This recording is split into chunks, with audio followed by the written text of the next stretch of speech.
Okay, so we're back. These are just some preliminary remarks. I'm actually going to have to wait for this thing to sort itself out for just a minute.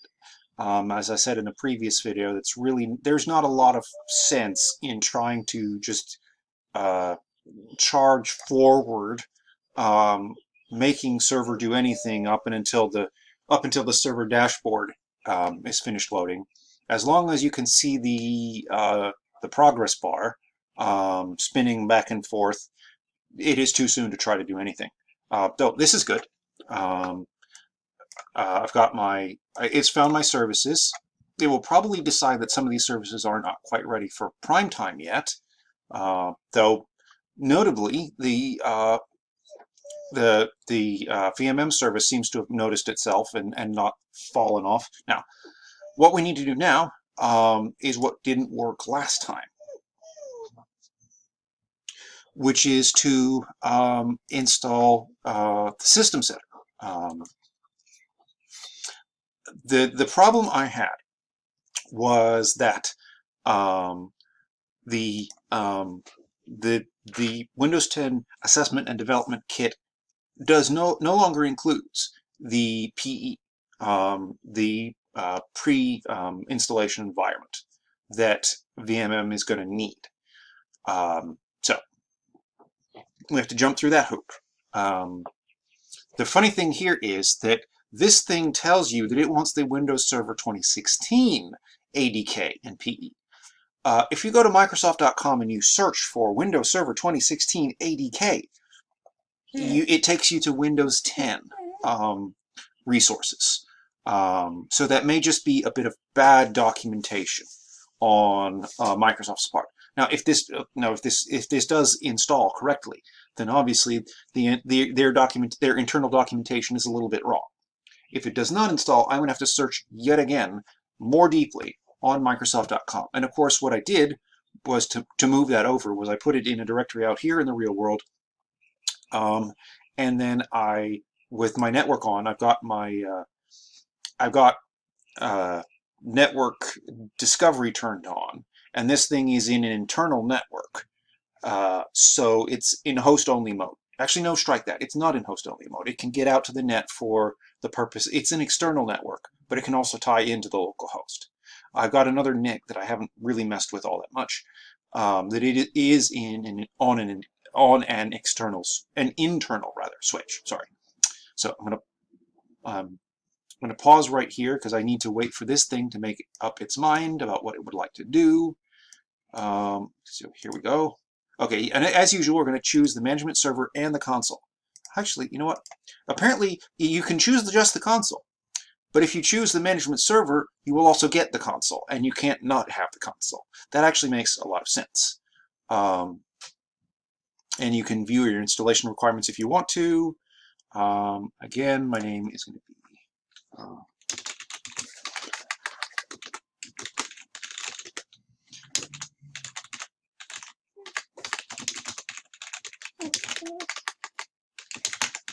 essentially here, everything I did the last time I had to back out of.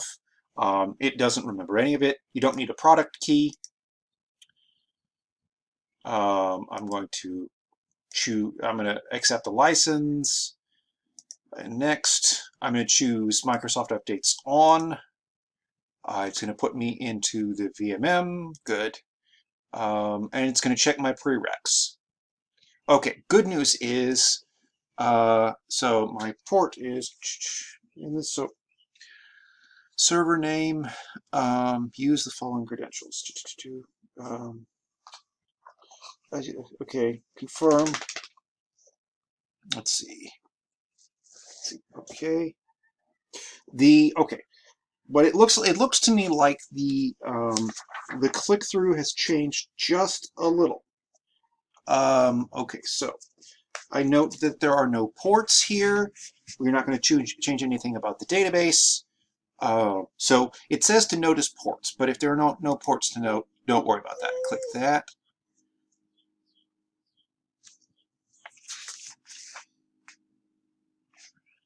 And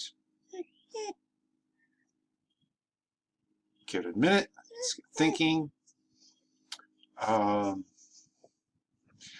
Now, we actually don't, I believe we don't have to do anything here because it's not a separate database server. It's a database server living on this system. So it's not as if we have to log into it at all.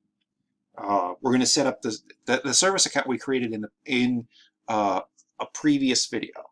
In a previous video will come into play here. Okay.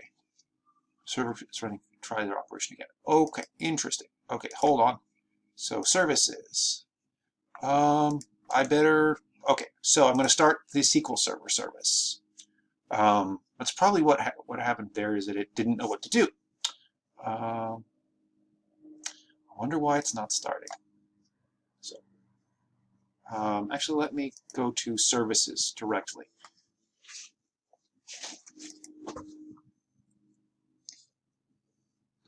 Services.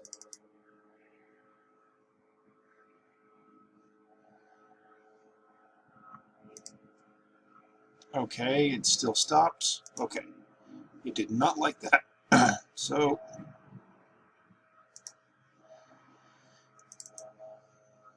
okay, I'm going to have to find SQL Server and start it manually.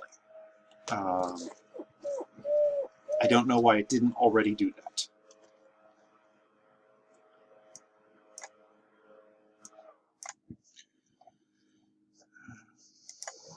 Let me pause this for a second.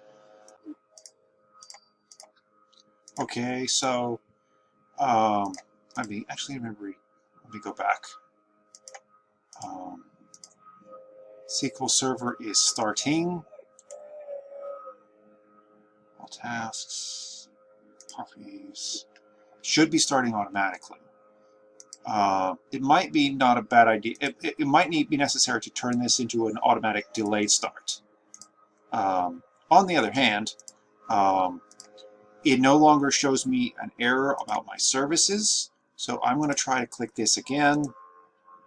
If it happens again, I may have to troubleshoot the SQL Server service just a little bit.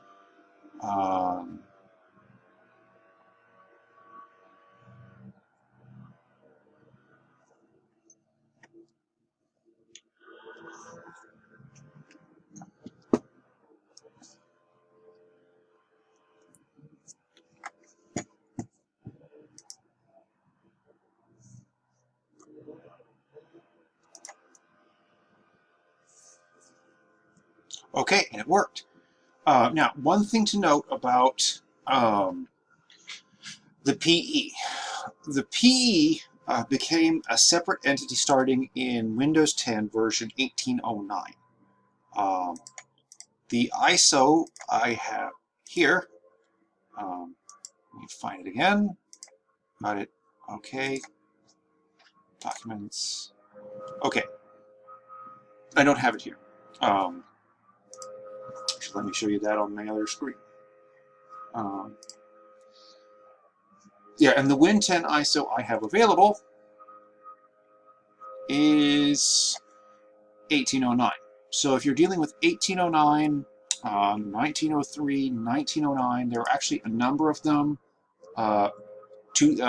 Version 2004, 2004. Each and every one of those, you will need to get the new PE. I picked the 1809 PE because that's the ISO image I have available to me. So our domain account is stc/VMM server. Password.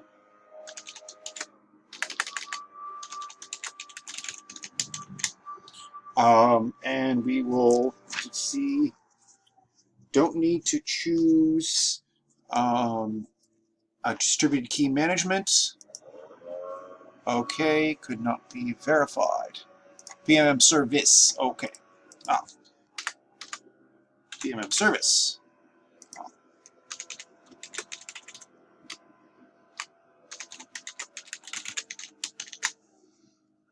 Next. Okay, these are the port numbers that I care about. What I'm actually going to do is use my snipping tool for this. So, new. And I'm going to take a snip. I'm drag this out into the real world, and then I can click Next. And I'm going to create a new library share. Click Next.